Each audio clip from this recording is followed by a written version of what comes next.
healthy habits that I plan to embrace this year, 2025.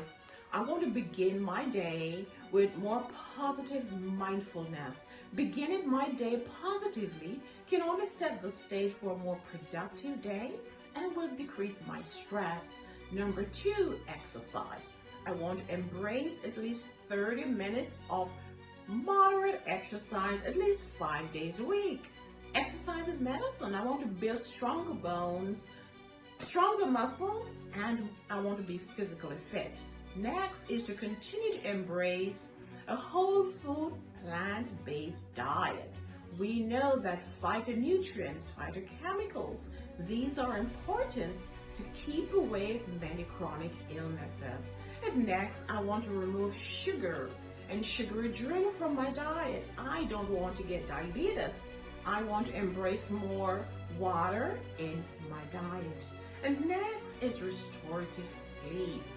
I plan to go to bed about 10 o'clock every night and to get up about 5 a.m. every morning. Sleep is essential for your overall health. It builds stronger immune system. It decreases your blood pressure, gives you better memory. It's amazing. And next, more social bonding.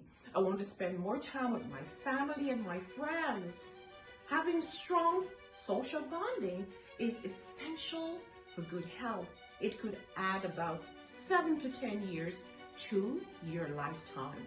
And lastly, I want to practice more self-care. Many times we take care of everybody else except ourselves. So I want to ensure that I take time for myself. I disconnect. I go on vacation. I go and walk in nature. I just relax. Now tell me, what are your 7 healthy habits that you want to practice this year, 2025? Write those in the comments.